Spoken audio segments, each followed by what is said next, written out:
Gracias a Gustavo Campillo. Vamos a hacer, en la parte de afuera hay unos trabajos de investigación, unos póster.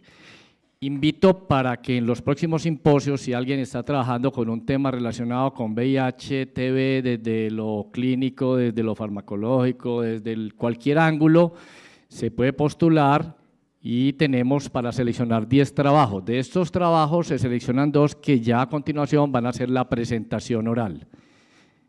También tenemos en los póster un caso clínico, que es el caso clínico de un paciente que el doctor Daniel va a hacer al final de la mañana, con el que cerraremos el simposio, un caso bien interesante.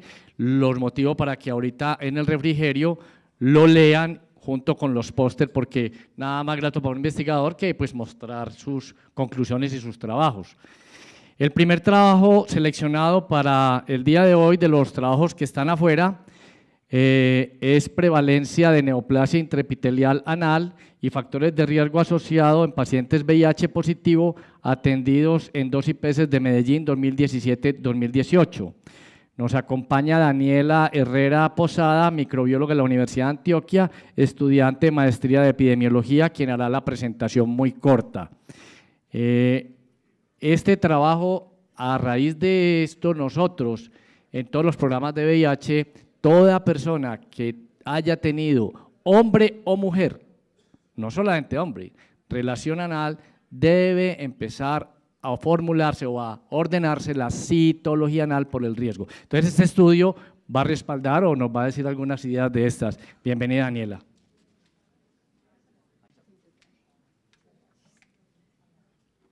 ¿Cuál es el señalador? Listo. Muy buenos días. Muchas gracias por la presentación. Como les dijo el doctor Juan Rodrigo, pues este es el título de mi proyecto, es mi tesis de maestría. Es un proyecto financiado por Colciencias y liderado por la Universidad de Antioquia. Debo hacer una contextualización un poco más profunda porque es un tema muy nuevo y muchos lo desconocen. El cáncer anal tiene muchas similitudes con el cáncer de cuello uterino. Entonces, vamos aquí a observar, este es el canal anal, que son los últimos 4 centímetros del tracto gastrointestinal. La piel que recubre este sitio es muy similar al tipo de células que recubre también el canal vaginal, y la piel de las células de esta parte, que es la zona de transformación, es similar a la del endocérvix de la mujer. Entonces, esta es la zona donde principalmente infecta el virus del papiloma humano. La incidencia antes de que se diera la era SIDA, como se conoce, era de 0.7 por cada 100.000 habitantes, y después de esto se subió a 2 por cada 100.000 habitantes en la población general. Está altamente asociado por la infección persistente por el virus del papiloma humano.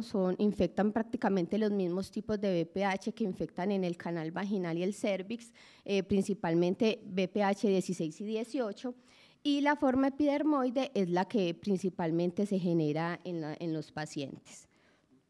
La forma en que se diagnostica o la forma en que se pueden ir detectando las lesiones, porque el cáncer pues no se forma de un día para otro, sino que es a partir de unas lesiones progresivas, se pueden detectar en forma de ascus, que es como se diagnostica también a nivel del cérvix en la citología, neoplasias intraepiteliales anales y finalmente el cáncer.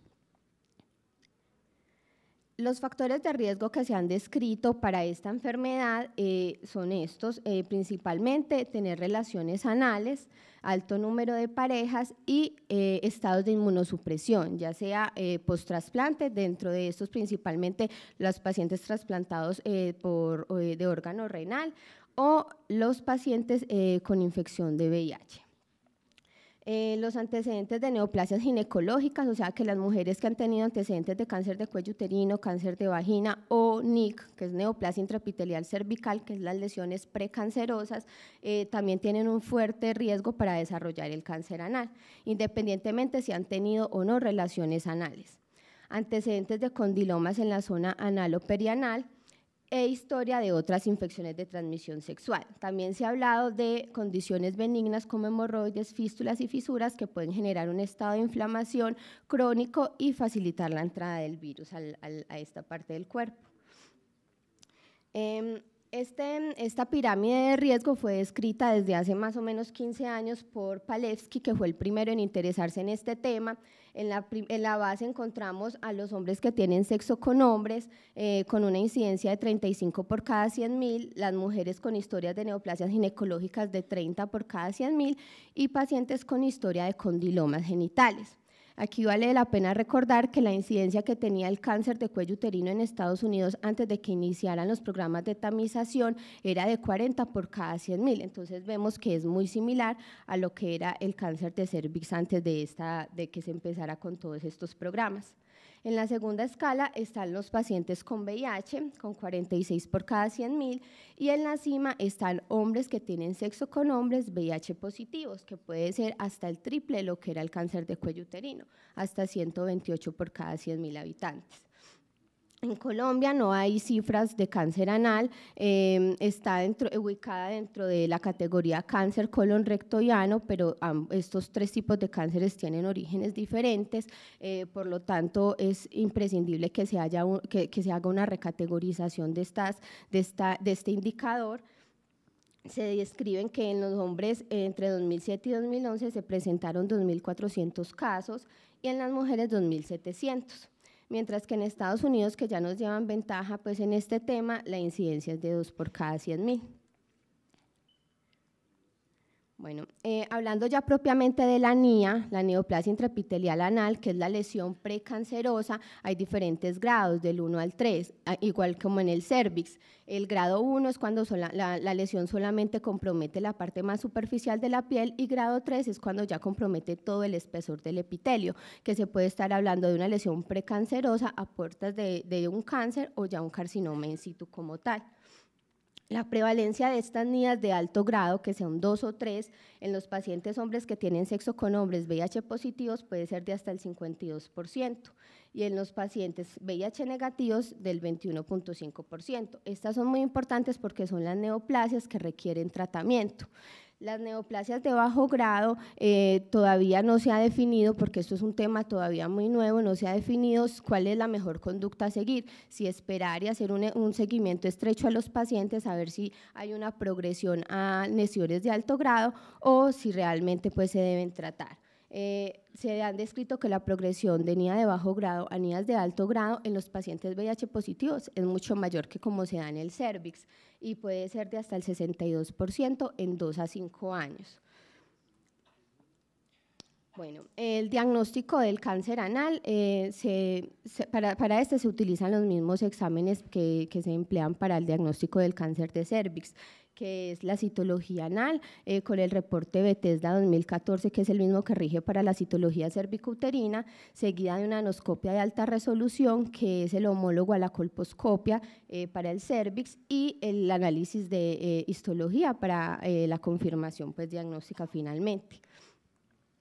Entonces, en Colombia tenemos algunos problemas, y es que este tema es muy nuevo, está llegando apenas hace unos añitos, entonces no hay cifras sobre a cuántas personas les está dando, cuáles son los factores de riesgo que apliquen para nuestra población.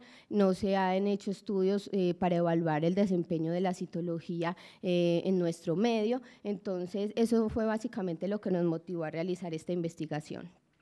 Hay dos objetivos generales, les voy a hablar del primero porque en el segundo pues ya se desarrollará cuando tengamos la muestra total, es determinar la prevalencia de estas neoplasias intraepiteliales asociadas a BPH y las prácticas sexuales de riesgo en los pacientes VIH positivos de 2 IPS de Medellín. Es un estudio descriptivo transversal realizado en pacientes VIH positivos, hombres y mujeres mayores de edad que hayan tenido en algún momento de su vida relaciones anales. Partiendo de una población de 2.000 personas, se estimó un tamaño de muestra de 356 pacientes. A estos pacientes se les aplica el consentimiento informado, se les aplica una encuesta para mirar factores de riesgo y se les realizan los siguientes exámenes, que son entonces al total de pacientes, se les realiza el tamizaje con citología anal y prueba de BPH, y la confirmación diagnóstica se les realiza anoscopia de alta resolución al 100% de los pacientes y biopsia solamente a los que hayan dado citología positiva y o anoscopia de alta resolución positiva. Listo. Este es los formaticos. Bueno, entonces lo que llevamos hasta el momento, este proyecto ya está en su año de prórroga, vamos con 305 pacientes encuestados, 301 resultados de citologías, 300 resultados de BPH, 179 resultados de anoscopia y 146 resultados de biopsia. Estos son, con base en esto es que les voy a mostrar los siguientes resultados. Bueno, esta es la descripción de la población, voy a pasar rápidamente porque sé que contamos con poco tiempo. La mayoría pues, de los participantes son hombres, el 78% pertenece a la población LGTBI, residen en zona urbana, normalmente pues, son de estrato bajo o medio. Algo muy importante para destacar es que casi el 50% han tenido acceso a educación superior, ya sea técnica, tecnología o universitaria. Bueno, el estado civil, la mayoría son solteros, tienen pareja sexual permanente, en cuanto a preferencias sexuales, pues prefieren parejas del mismo sexo, prima el número de parejas sexuales en toda su vida entre 1 y 10, y muy importante es el 27% incontables parejas sexuales.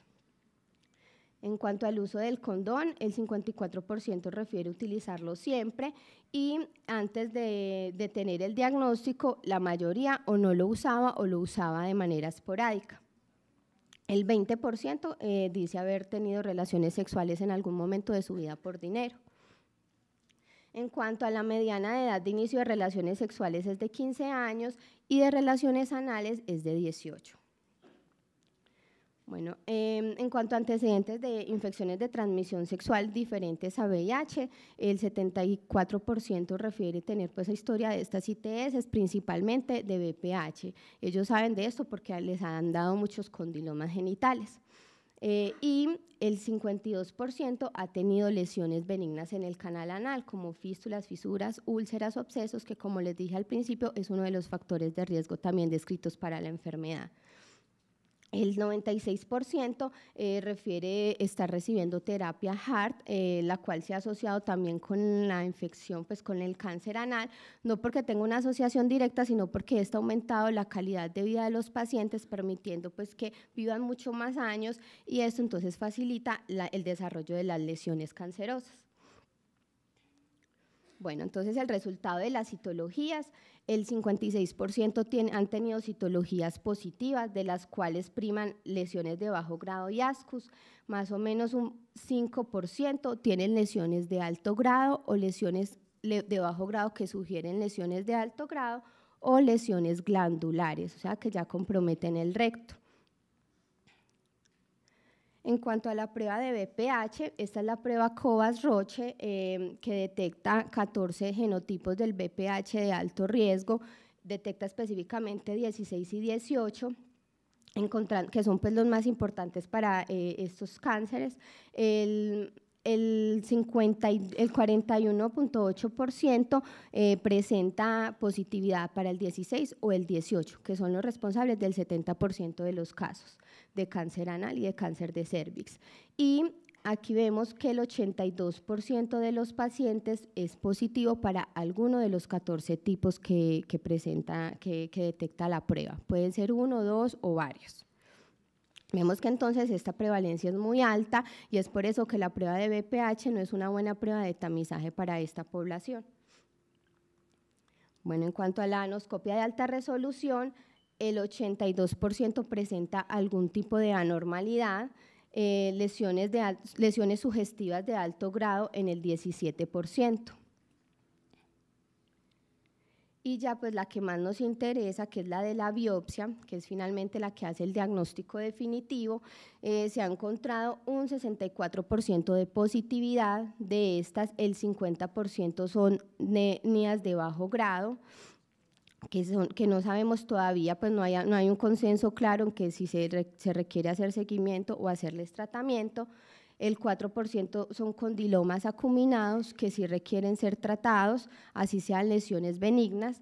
Un 10% son NIAs de alto grado que deben ser tratadas y dentro de estas NIAs de bajo grado hay 8 casos con 11 casos que tienen focos sospechosos de NIA de alto grado. Estos pacientes deben ser sometidos a un examen adicional, pues las muestras de patología que se llama P16, que nos ayuda como a diferenciar si realmente es una lesión de bajo grado o de alto grado, y ahí sí entrarían pues como en el otro grupo de NIAs de alto grado. Entonces, si sumamos las NIAs de alto grado más las de bajo grado con focos sospechosos de alto, llegamos a un 18% de pacientes que requieren ser tratados.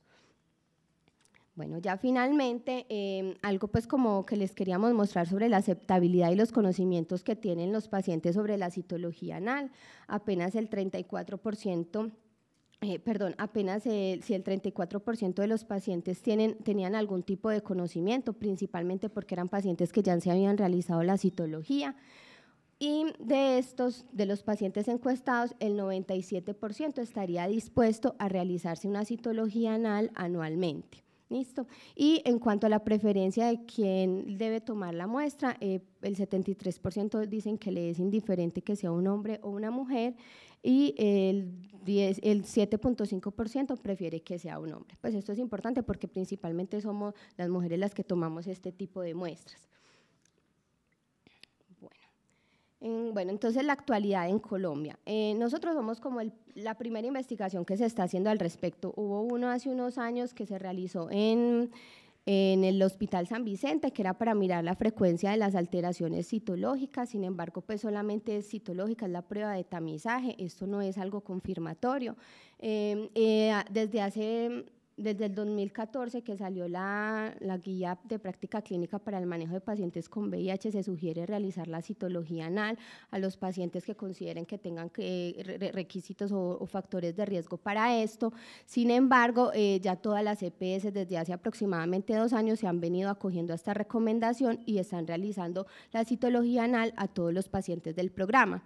Esto ha generado un sinfín de inconvenientes, porque primero, ya ven cuánto es la positividad de la citología, ¿cierto? Es muy alta. Estos pacientes están siendo remitidos a coloproctología, hay muy pocos especialistas en este campo en nuestra ciudad, entonces están súper saturados.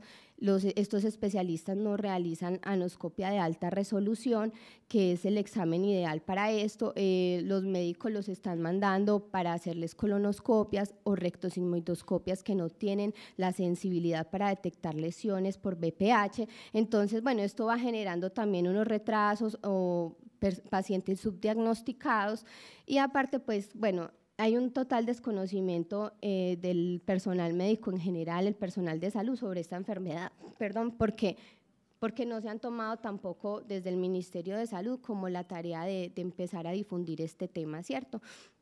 Entonces, los pacientes con citología anal positiva no acceden a esta confirmación diagnóstica, tampoco se dispone de personal especializado, porque aunque hay coloproctólogos, son muy escasos, están súper saturados y no saben realizar, como les dije, la anoscopia de alta resolución.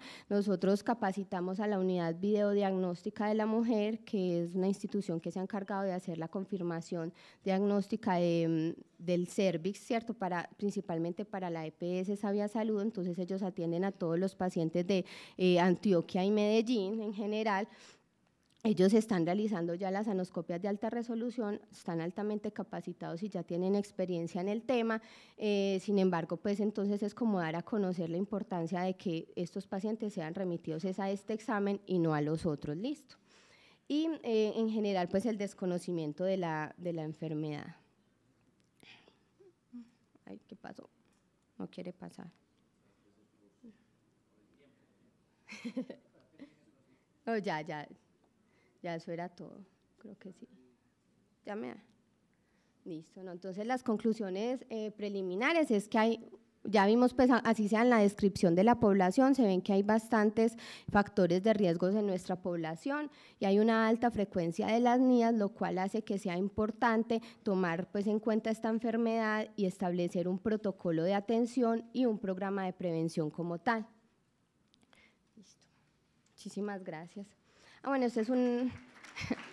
Muchas gracias.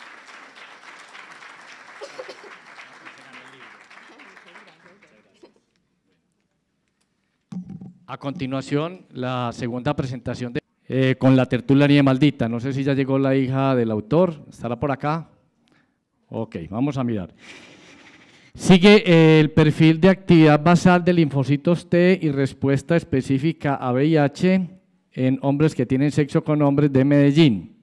Ana Claudia Osa Giraldo es microbióloga especialista en microbiología clínica y es candidata a doctorado en inmunología, profesora de medicina Universidad Cooperativa. Bienvenida.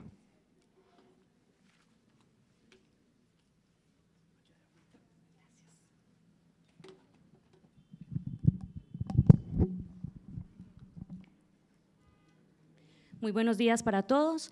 Quiero hacer una presentación un poco ágil de esta parte de la tesis de mi doctorado, en la cual me voy a centrar básicamente, como bien lo hemos dicho, en la activación basal de los linfocitos T en hombres que tienen sexo con hombres de Medellín.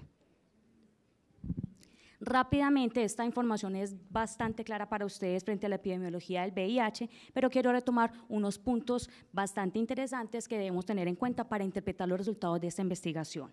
Sabemos que el VIH obviamente es una pandemia y que dentro de nuestra región, pues Colombia está en este momento clasificado como el cuarto país con mayor prevalencia de la infección, y a través de todo el mundo sabemos que tenemos algunas poblaciones clave que pueden tener una mayor susceptibilidad o mayor carga de la infección, y dentro de ellos es importante que tengamos en cuenta entonces que globalmente los hombres que tienen sexo con hombres y otros hombres gay pues cargan más o menos el 12% de la prevalencia mundial de VIH. Esto es importante tenerlo en cuenta porque cuando vamos ya desde la parte mundial a la parte regional, ustedes pueden observar en esta gráfica que tenemos una demostración de cuál es la prevalencia de VIH en hombres que tienen sexo con hombres comparados con la población general. Tengo señalado en esta barra a Colombia. La barra azul es la prevalencia de nuestros hombres que tienen sexo con hombres y el punto anaranjado es la prevalencia de la población general. Traducido de una manera específica, tenemos que nuestros hombres que tienen sexo con hombres tienen una prevalencia de 17% comparado con 0.4% de la población general. Esto evidencia la problemática que tenemos en Colombia y que no solamente es en Colombia, que es repartida pues, en diferentes regiones del mundo. Nos lleva entonces a indagarnos por qué los hombres que tienen sexo con hombres siguen teniendo una mayor carga de la prevalencia de la infección. Hay varias razones que hay que tener en cuenta. Primero que todo, recordemos que hay algunos factores biológicos que determinan que ciertas vías de transmisión del VIH puedan ser de mayor probabilidad de transmisión que otras. Dentro de esas, sabemos que el sexo anal es la vía o la ruta de transmisión desde la parte sexual que mayor probabilidad tiene de transmisión del virus. Importante aclarar esto, como lo decía el doctor Juan ahorita, no es sexo anal entre hombres, tanto sexo anal de una mujer que siendo receptiva analmente o de un hombre que sea receptivo analmente, ¿cierto? Y hay varias características allí.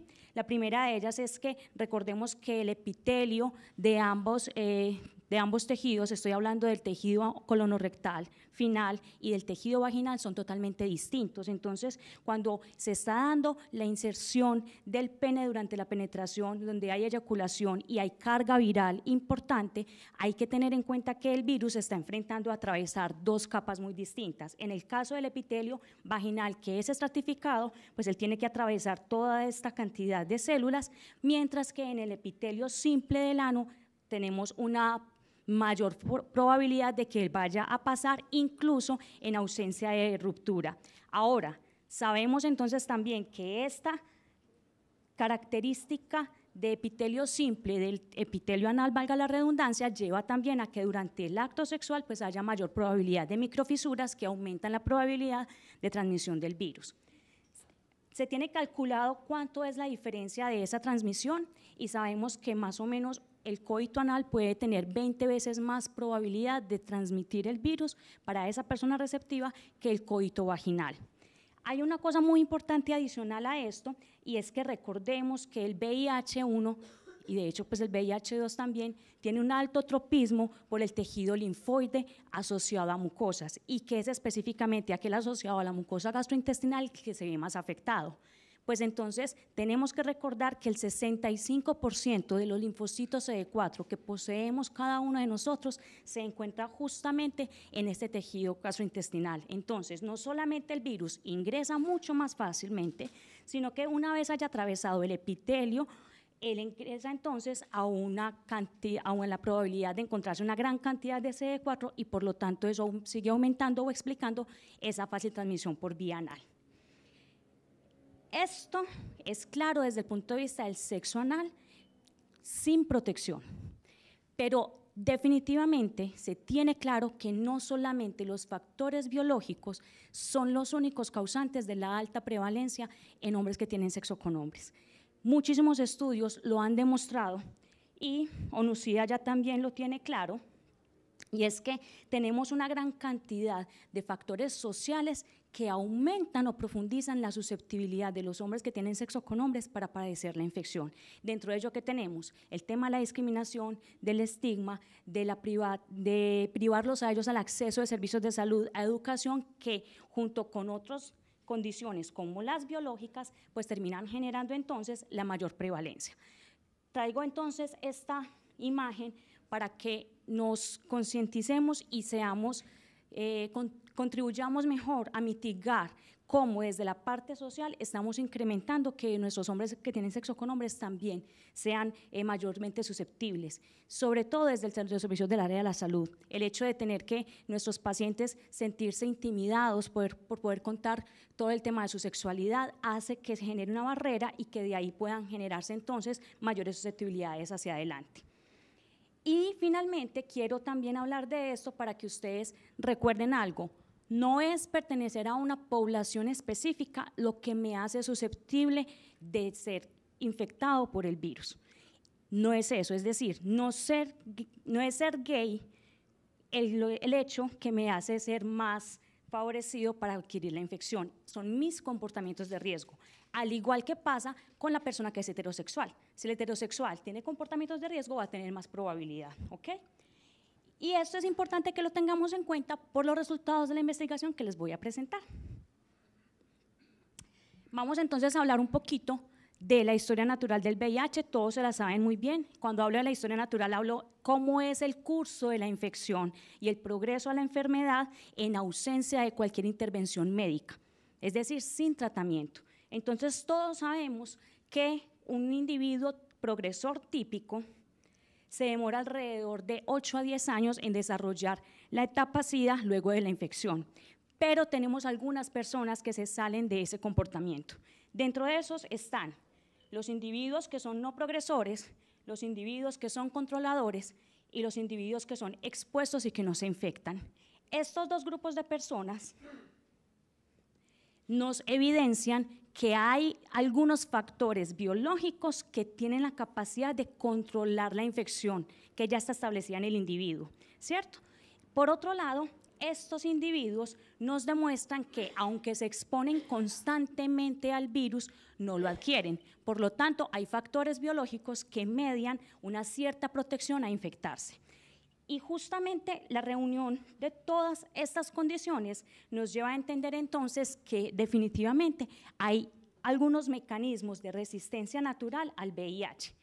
Y esta resistencia natural es muy importante entenderla. ¿Por qué? Porque si nosotros entendemos qué mecanismos biológicos, sean genéticos, inmunológicos o de otra índole, están limitando que un individuo progrese que progrese de VIH a SIDA o que adquiera la infección, pues eso nos va a permitir tener una apertura de opciones para nuevas estrategias profilácticas o de tratamiento.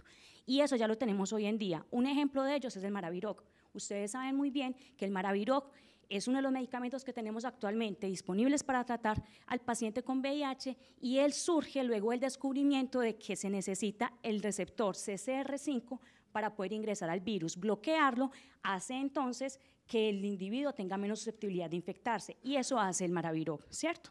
Ya les voy a hablar un poquito de eso. Entonces, nosotros nos estamos centrando justamente en evaluar a los individuos que se exponen constantemente, no se infectan, para tratar de entender qué es lo que está pasando en estas personas. Este tema es un tema que se ha venido trabajando desde mediados de los 80, es decir, casi que se fue dando toda la subida, por así decirlo, de la epidemia. Se empezaron a identificar individuos que, teniendo una exposición muy constante y que lo más lógico era que estuvieran infectados, no lo hacían, ¿cierto? No se infectaban. Se empezaron a hacer muchísimos estudios y eso llevó al descubrimiento entonces de la mutación delta 32. La mutación delta 32 no es otra cosa que este individuo no produce de manera normal el receptor CCR5. Recuerden que el virus, cuando tiene que ingresar a su linfocito CD4, que es su célula blanco, él lo hace por medio de un receptor principal, que es el CD4, y de un correceptor. El principal correceptor es el CCR5. Hay otros correceptores, pero ese es el primordial, ¿cierto? Estas personas que tienen una mutación delta 32 en sentido homocigoto no producen de manera adecuada este receptor, por lo tanto no lo expresan. Entonces, cuando el virus llega a sus células, encuentra el CD4, pero no encuentra el CCR5 y por lo tanto la infección no es efectiva. Esta mutación es la que tenemos clara hasta el día de hoy, que genera una gran probabilidad de resistencia a infectarse por VIH. Sin embargo, sabemos que no es la única situación. ¿Por qué? Porque sabemos que hay otros receptores. Entonces, si no entró por CCR5, si tiene otros como CCR2 y como otra gran cantidad de receptores que pueden inducir la infección, porque el individuo no se infecta. Pero más allá de eso, fue lo siguiente: una vez se descubrió esto, pues entonces, ¿qué se hizo? Cada persona que llegaba con una aparente resistencia a VIH, lo que se hacía es que se hacía el examen genético para evaluar la mutación delta 32. La sorpresa que se han llevado durante todos estos tiempos es cuando llegaban personas aparentemente resistentes, le hacíamos la prueba de mutación delta 32 y era completamente negativa, es decir, sus células eran completamente normales, tenían el CCR5, por lo tanto, deberían tener la misma probabilidad de infección que cualquier otra persona, y aún así no se infectaban. Esto ha demostrado que la mutación delta 32 por sí sola no puede explicar el tema de la resistencia al VIH. Entonces, todos los estudios han demostrado, o más bien han planteado hasta ahora, diferentes hipótesis de qué podría estar pasando en estos individuos. Se tienen muchas teorías, por ejemplo, que algunos haplotipos de HLA están más frecuentes en aquellos individuos que son resistentes, al igual que alelos KIR, que son alelos genéticos que codifican para receptores de las células NK o natural killer. Otros han dicho que son factores solubles en el plasma de las personas y que eso ayuda a mitigar la infección por el virus. Otros han dicho que son citocinas proinflamatorias, algunos han encontrado que los linfocitos tienen una mejor actividad contra las proteínas GAG-POL y envoltura del virus y que por lo tanto evacúan la infección rápidamente. Otros han encontrado que puede ser que las células NK son mucho más fuertes, entonces en el sitio de entrada ellas llegan y eliminan el virus antes de que se dé la infección completa. Algunos han encontrado que hay respuesta de inmunoglobulina A específica en el sitio de entrada, por ejemplo, mucosa vaginal. Y finalmente, hay una última teoría que habla de la aquiescencia inmunológica, donde se ha encontrado que algunos individuos resistentes tienen cierta como perfil de baja activación o de reposo de los linfocitos. Todas estas son situaciones que se han encontrado en individuos resistentes. ¿Cuál es el meollo del asunto? Que en unas poblaciones encuentran después van a otra población a evaluar este mismo tema y no lo encuentran, pero encuentran el de la CNK y así sucesivamente. Entonces, todo esto nos lleva a tener claro hasta ahora solamente una cosa, y es que ese tema de la resistencia natural es completamente dinámico y complejo, y que en un solo fenómeno de estos no puede explicar la resistencia a los individuos. Seguimos estudiando cuáles son, pues para poder tener más opciones terapéuticas a futuro. En este sentido, entonces, es que uno piensa, bueno, vamos a evaluar quiénes son las posibles personas resistentes. Aquella persona resistente es la persona que se puede estar expuesta constantemente al virus, no lo adquiere, y esa exposición puede ser por diferentes vías. Están vías no sexuales y por vía sexual. Dentro de la vía sexual tenemos entonces las clásicas parejas serodiscordantes, que las hemos estudiado durante muchísimos años, y aquellos individuos con comportamiento de alto riesgo. Por el lado no sexual tenemos obviamente usuarios de drogas intravenosas, hijos de madres seropositivas, etcétera, etcétera. Pero aquí hay que contextualizarnos en el tiempo, es decir, Hace años, toda esta gente era muy fácil de identificar, está expuesto, no se infectó, venga, yo lo cojo. Pero actualmente nuestros pacientes, y gracias a la evolución científica eso se está dando, esperemos que en Colombia sea así, cada vez nuestros pacientes están llegando al punto de que se diagnostica y más tempranamente están teniendo un acceso al tratamiento. ¿Eso qué ha hecho? Que ya nosotros no podamos hablar de que esas personas están expuestas, porque si la persona, hablemos por ejemplo de una pareja serodiscordante, yo tengo VIH, tomo medicamento, mi pareja no tiene VIH, pero resulta que es que yo soy indetectable. ¿Qué exposición hay acá? Muy baja. De hecho, ya ayer con Santiago estábamos hablando, ya se determinó que es cero, indetectabilidad es cero, intransmisibilidad, entonces esta persona ya no se puede considerar como expuesto. No es que él sea resistente, no está expuesto, ¿cierto? Y eso pues, que no estoy tomando el tema de las prácticas seguras, ¿sí o no? Entonces, este tema ha sido muy interesante por el acceso al tratamiento de nuestros pacientes, pero por otro lado nos ha generado la dificultad de identificar los verdaderos expuestos. Eso ha llevado entonces que empecemos a buscar las personas resistentes al VIH, no en parejas serodiscordantes, sino en la población general, pero que esas personas sean individuos con comportamiento de alto riesgo, es decir, que desde el punto de vista epidemiológico decimos, vean, no estamos seguros que él esté expuesto. ¿Por qué? Porque es muy diferente yo saber que él está teniendo sexo durante 7 años con la misma persona sin condón y que no tiene tratamiento, a yo decir que tiene múltiples parejas, ahí la certeza no es del 100%, pero la probabilidad es muy alta. Entonces, en esos individuos altamente expuestos estamos evaluando mecanismos de resistencia. Ahí es donde entonces nosotros nos preguntamos si hay factores de resistencia que ya han sido descritos en población que se sabe que sí es resistente en nuestros hombres que tienen sexo con hombres de Medellín, que tienen comportamientos de alto riesgo y que por lo tanto los llevan a una alta probabilidad de haber estado expuestos al virus y que aún siguen negativos. Entonces, en ese sentido, nosotros evaluamos el perfil de activación basal de los linfocitos T en esos individuos. Para esto, hay algo muy importante que quiero hablar y es el tema de la recolección de la población. Nosotros llevamos con este proyecto 4 años.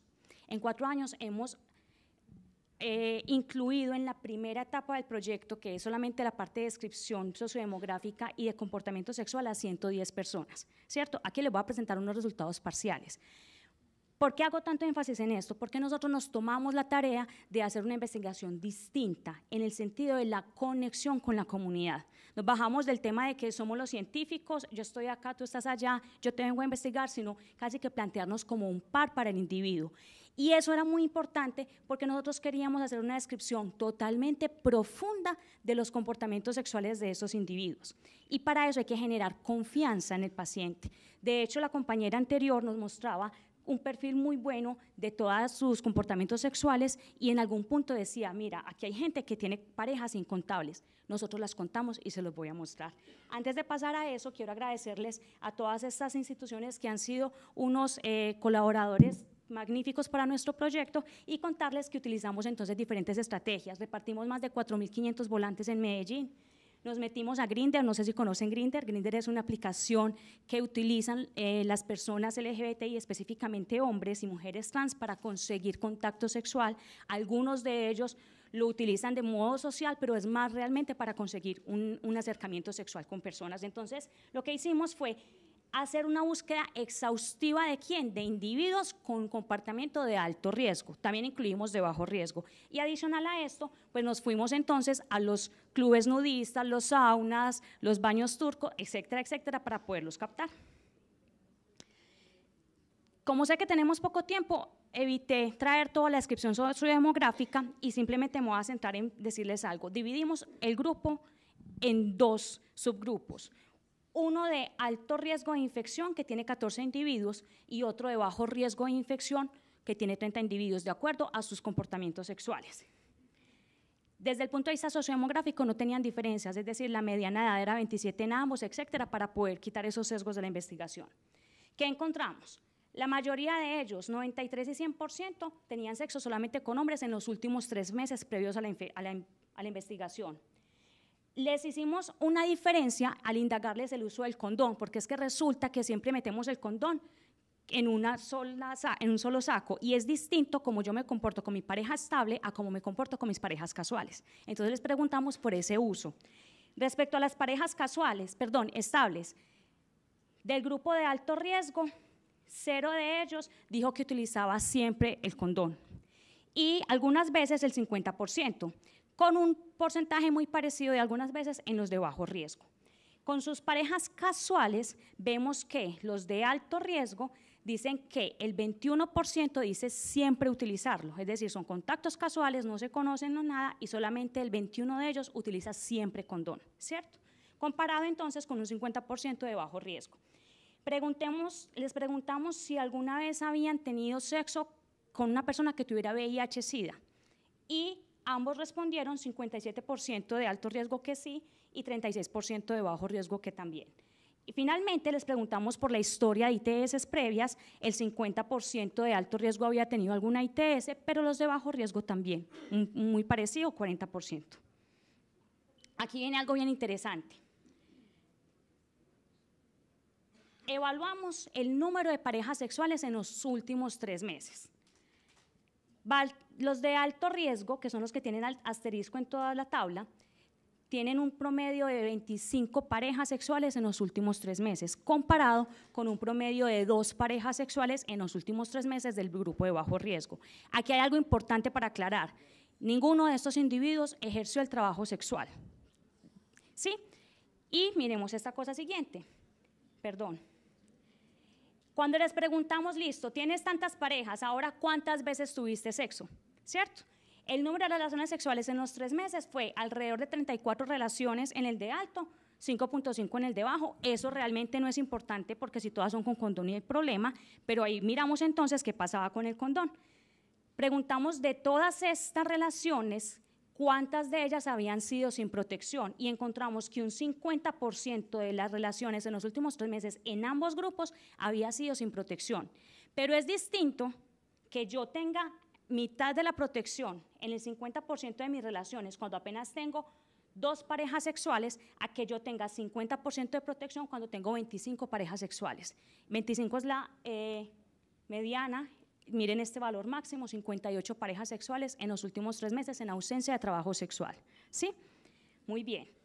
Finalmente nos pusimos a la tarea y calculamos con cada uno de ellos un valor aproximado de las parejas durante toda la vida. Miren estos valores. El grupo de alto riesgo tenía una mediana de 961 parejas, pero miren el valor, mínimo 147, máximo 11.570 parejas. Todo el mundo debe decir, wow, ¿a qué horas?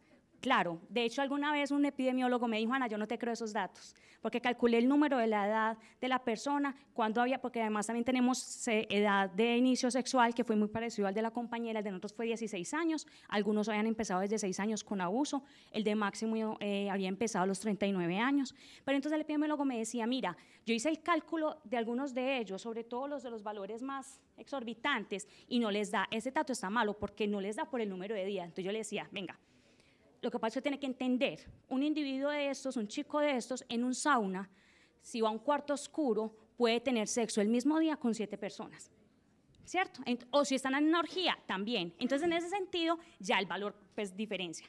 ¿Cómo hicimos para llegar en esto? Lo que yo les decía, la confianza en el individuo, el no juzgarlos. Y finalmente, pues, les quiero decir, con muchos de esos individuos nos demoramos hasta 5 horas en la entrevista. El promedio de la entrevista que menos nos demoramos fue 2 horas y media, porque teníamos que lograr ese punto de confianza en que ellos realmente nos dijeran esto con una veracidad. Esto resume que nuestro grupo de alto riesgo sí es de muy alto riesgo, y mucho más si lo comparamos con lo que se tiene establecido mundialmente. A ver, todos decimos, factores de riesgo, muchas parejas sexuales, o alto número, alto es ¿qué? 2, 3, 1000, 100, no sabemos, y de hecho mundialmente no se ha podido llegar a una unificación. Sin embargo, hay unas cohortes de hombres que tienen sexo con hombres muy interesantes que han sido seguidas en estos países, donde los cogieron y dijeron, venga, vamos a mirar todos los que tienen, hombres que tienen sexo con hombres, los cogieron poblacionalmente, o sea, estoy hablando de muestras de más de 4.000 individuos en cada uno de ellos, eran seronegativos y los siguieron en los años. Y así determinaron cuando se seroconvertían, los que se seroconvertían por qué lo estaban haciendo, qué factores de riesgo había. Y se tiene entonces que para Inglaterra decían, vea, el que haya tenido más de una pareja sexual en el último año tiene alto riesgo por la prevalencia interna en el tema de VIH de los hombres que tienen sexo con hombres. Estados Unidos dijeron más de 4 parejas sexuales en los últimos 6 meses.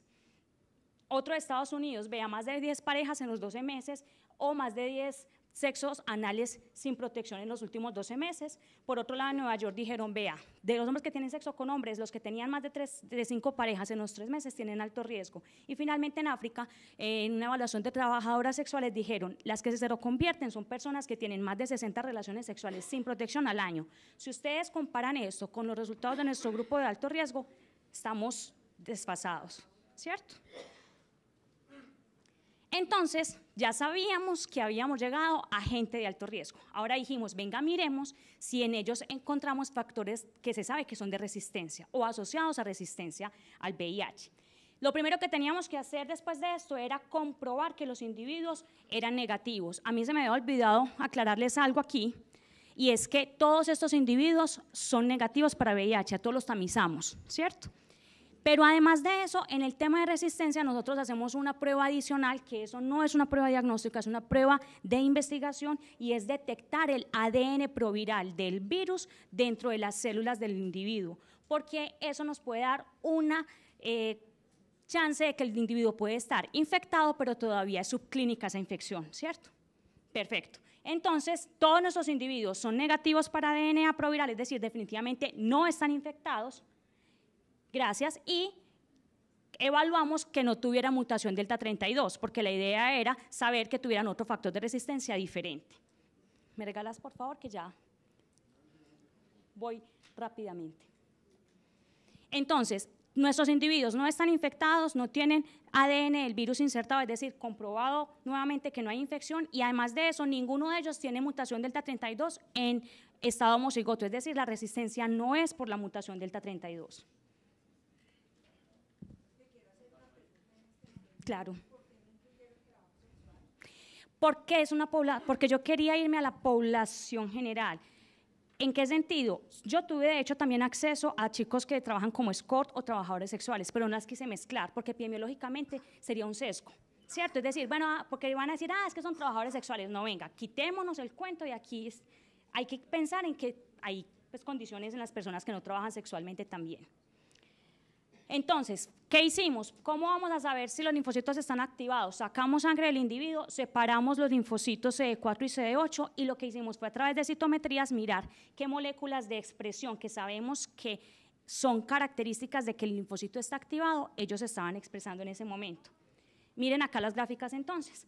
El grupo azul son los de bajo riesgo, el grupo rojo son los de alto riesgo. Para todas las linfocitos CD4 y CD8, las moléculas que evaluamos que son características de activación están en menor expresión en el individuo de alto riesgo, perdón, en el grupo de alto riesgo.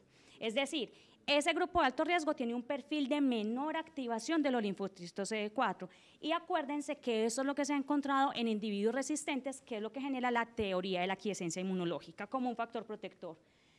Finalmente lo que hicimos fue evaluar si los linfocitos CD4 de estos individuos y CD8 reconocían el virus del VIH. Entonces aislamos sus células mononucleares y en el laboratorio las pusimos en cultivo. Por un lado, con enterotoxina de Staphylococcus aureus. ¿Por qué le pusimos esa proteína de Staphylococcus aureus? Para estar seguros que las células de ellos están bien, que no son inmunosuprimidos, ¿cierto? Y por otro lado, le pusimos pedacitos de proteínas del virus del VIH y miramos cómo reaccionaban. Acá está. Esto es producción de TNF-alfa, factor de necrosis tumoral alfa, y de interferón gamma en una célula de un individuo, en las células de un individuo que no tiene ningún estímulo, es decir, saqué la sangre y miré cuánto producían. Esta es su producción basal. Esta es la producción cuando tienen contacto con la bacteria. Entonces, mire cómo ella empieza a producir todas esas moléculas para atacar la bacteria. Miren lo que pasa con VIH. Estos individuos muestran entonces que aquí hay una respuesta específica. La pregunta es, ¿por qué responden específicamente si estos individuos no están infectados? Y una respuesta de linfocitos es inherente a que hay una infección. Eso no es lógico. Respuesta todavía no la tenemos. Tenemos muchas teorías, eso pasa internacionalmente, no son muchas las personas, pero ocurre, ¿sí? Y para finalizar, esto es simplemente que un individuo de estos que nos reconoce al VIH tuvo una evidencia de esta respuesta en un año de diferencia. En el primer año, miren la respuesta acá VIH, en el año 2 véanla acá, al año 1 véanla acá y al año 2 véanla acá. Entonces, este individuo sigue expuesto, sigue seronegativo y responde. Finalmente, es agradecerles a todas las personas que han intervenido con el proyecto y contarles a ustedes desde la clínica, si ustedes tienen individuos que pueden creer que son resistentes, mándennoslo a nosotros, que con muchísimo gusto los vamos a atender. Muchas gracias.